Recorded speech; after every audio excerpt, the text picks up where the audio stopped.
गांव के बाहरी छोर पर स्थित श्मशान का नाम सुनते ही लोग कांप उठते थे। इस श्मशान में रात के समय अजीब अजीब आवाजें आती थीं, जैसे किसी के चीखने चिल्लाने की आवाजें, और कभी कभी तो वहां पर हलचल महसूस होती। गांव वालों का कहना था कि वह जगह शापित है और रात के समय वहां कुछ अदृश्य शक्तियां सक्रिय हो जाती हैं।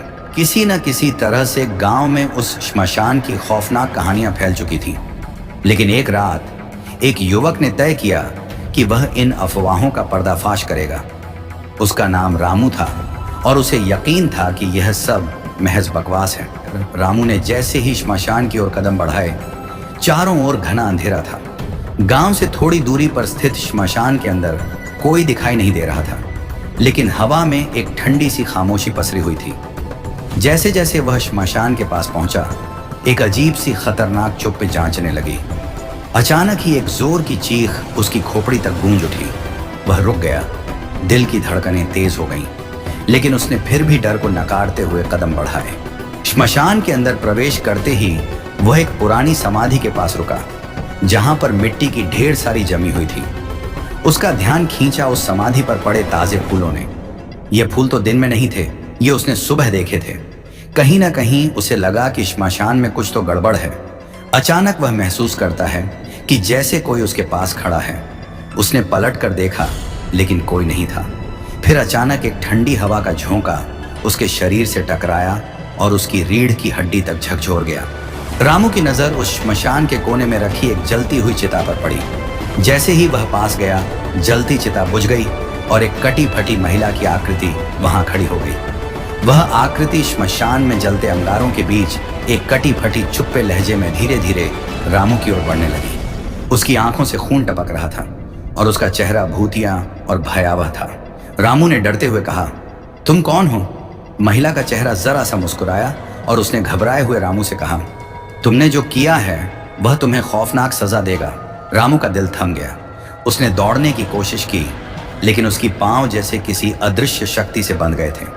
हर कदम पर उसके चारों ओर अजीब अजीब आवाजें गूंजने लगीं। अचानक ही श्मशान की सारी लाशें जैसे हिलने लगी और उनकी हड्डियां भी चटकने लगी। अचानक वह चीखा, मुझे बचाओ, और आंखें बंद कर ली। लेकिन फिर कुछ देर बाद जब उसने आंखें खोली तो सब कुछ शांत था। वहां कोई नहीं था, सब कुछ पहले जैसा ही था। वह हाँफते हुए घर लौट आया, लेकिन उसकी आंखों में एक खौफ था जो रात भर उसके साथ था। रामू की आंखों में उस रात का खौफ हमेशा के लिए बस गया था। वह कभी श्मशान की ओर नहीं गया और न ही गांव के किसी व्यक्ति ने वहां रात बिताने की हिम्मत की। लेकिन कुछ महीनों बाद एक रात गांव में एक अजीब घटना घटी। गांव के कुछ युवक उस श्मशान की ओर घूमने का इरादा बना बैठे थे। वे रामू से पूछने गए कि श्मशान में क्या था, लेकिन रामू ने उनकी आंखों में वह खौफ देखा और कुछ नहीं कहा। उस रात उन्होंने तय किया कि श्मशान की सच्चाई को जानने के लिए उन्हें खुद वहां जाना होगा। रात को जब वे श्मशान पहुंचे तो सभी ने मिलकर जलते हुए दीपक को पास में रखा और अपने डर को छुपाने की कोशिश की। अचानक जैसे ही रात का तीसरा पहर हुआ, वही महिला आकृति फिर से प्रकट हुई। इस बार उसकी हंसी और भी तेज थी, मानो वह अब कोई शिकार ढूंढ रही हो। एक युवक ने घबराते हुए पूछा, तुम कौन हो? क्या चाहती हो? महिला ने अपनी आंखें खोलते हुए कहा, मैं वह आत्मा हूं जो तुम सबकी शांति को निगल जाती है। जो भी यहां आता है वह वापस नहीं लौटता। तभी एक और भयानक चीख गूंजी और उन युवकों के शरीर बेजान हो गए। उनका दिल कैद हो गया और वे लहूलुहान होकर गिर पड़े। श्मशान में जैसे एक अंधेरा और गहरा हो गया और फिर धीरे धीरे वह सब कुछ शांत हो गया। रामू, जो अब उस डर से बचने के लिए दिन रात खुद को काम में व्यस्त करता था, एक दिन उसी श्मशान के पास से गुजरते हुए अचानक रुक गया। वहां कुछ लोग खड़े थे और वे उस श्मशान के बारे में बातें कर रहे थे। रामू ने सब कुछ सुना और अंत में उसने धीरे से कहा, यह श्मशान का पहरा हमेशा रहेगा। जो इसे समझने की कोशिश करेगा वह या तो यहां खो जाएगा या फिर वह इसे अपनी आखिरी यात्रा मान लेगा।